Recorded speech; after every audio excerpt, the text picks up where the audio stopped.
Bismillah, velhamdülillah, ve salatu ve selamu ala Resulillah, amma ba'd. Allah Azze ve Celle ilə bu qısa videoda bir məsələyə toxunmaq istəyirəm.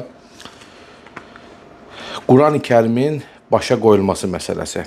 Bir video ilə qarşılaşdım. Daha doğrusu videonu mənə göndərdilər və izləməyimi xahiş etdilər. Və videonu izlədiyim zaman ilahiyyatçılardan birinin Quran-ı Kərimi başa qoyaraq nə qədər fayda əldə edilə biləcəyindən danışdığımı gördüm. Yəni Quran-ı Kərim kitabı məsəl üçün bu şəkildə götürürsən, başına qoyursan və bundan nəsə bir fayda əldə eləmiş olursan. Elə isə Quran-ı Kərimi başa qoymaqla üzvlərinin hər birinin o kitabdan faydalanacağı iddiası söylənir. Və qəribəsi odur ki, bunu deyərkən həmin ilahiyyatçı insanlara bunu danışarkən, efirlərə bunu çıxararkən heç bir dəlilə istinad etmir. Yəni bəli, əgər biz etiqad ediriksə ki, Quranı başa qoymaq bir, necə deyim, Quranı başa qoymaq bir üstünlükdür və ya onun bizə bir faydası var və ya dinən bu bir savab, çox gözəl bir əməldir. Buna etiqad ediriksə, o zaman biz nə etməliyik? Quranı başa qoymaqla bağlı, bunun gözəlliyi ilə, bunun yaxşı olması ilə bağlı Quran və sünnətdən bir dəlil ortaya qoymalıyıq. Çünki insanları bir ibadətə yönləndirərkən və insanlara bir əməli ibadət olaraq təqdim edərkən, baxın, bunu edin deyərkən, bunu etmək gözəldir deyərkən, xüsusi bir dəlil vermək lazımdır. Çünki şəriətdə nəyin ibadət olub olmaması, dinimizdə nəyin ibadət olub olmaması biz yox, Allah Azza və Cəllə və Rasulullah sallallahu aleyhi və səlləm təyin edir.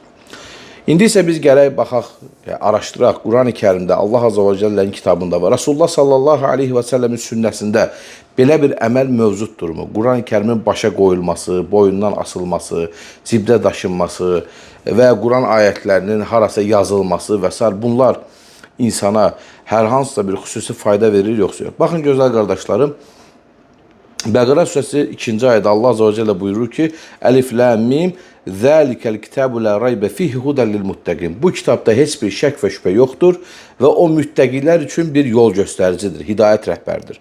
Baxın, Allah Azza və Cəllə kitabdan bəhs edərkən, Quran-ı Kərimdən bəhs edərkən, həmin kitaba bir vəsf verir. Yəni, kitabın gəlişinin məqsədini bizlərə bildirir ki, bu kitab hidayət rəhbəridir, yol göstəricidir kimlərə? Ona həqiqi mənada iman gətirən, onunla əməl edən müttəqilərə. Yəni Allah Azza və Cəllə Əl-İmran surəsi 138-ci ayədə buyurur ki, Həzə bəyanun linnəsi. Bu kitab insanlar üçün bir bəyan və hudən və məv'izətun lil muttəqin və müttəqilər üçün isə yol göstərici, hidayət rəhbəri və öyüd nəsihətdir. Yəni bu ayətdə də baxırıq ki, Allah Azza və Cəllə bu ayət-i kərimədə də Quran-ı Kərimə xüsusi bir vəsf verir. Yəni bu kitabın endirilməsi insanlara faydadır, bu cür bir faydadır. Bəyandır, hidayət rəhbəridir, öyüd nəsihət vericidir. Həmçinin Qəmər surəsi 22-ci ayədə Allah Azza və Cəllə buyurur ki, وَلَقَدْ يَسَّرْنَا الْقُرْآنَ لِلذِّكْرِ فَهَلْ مِنْ مُدَّكِرِ. And olsun ki, biz Quranı ibrət alasınız deyə, ibrət almaq üçün asanlaşdırdıq. Amma heç ibrət alan varmı?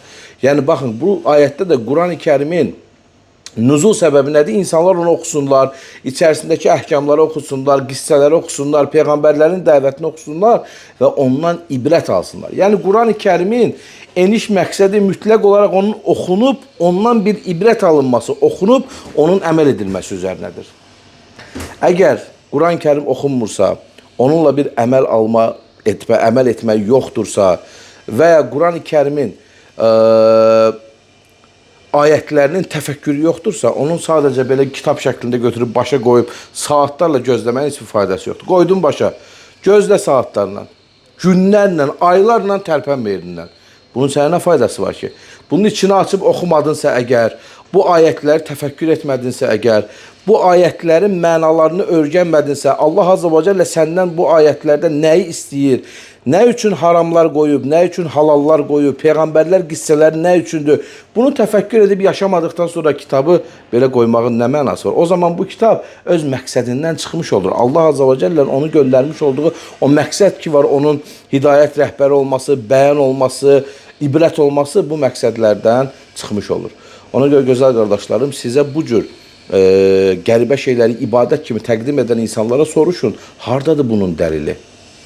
Necə Allah Resulü sallallahu aleyhi ve sellem nə buyurur? Mən amilə amələn leysə aleyhi əmrunlar fəhuraddun. Kim bizim əmr etmədiyimiz bir işi deyərsə o rədd olunmuşdur və ya edərsə o rədd olunmuşdur.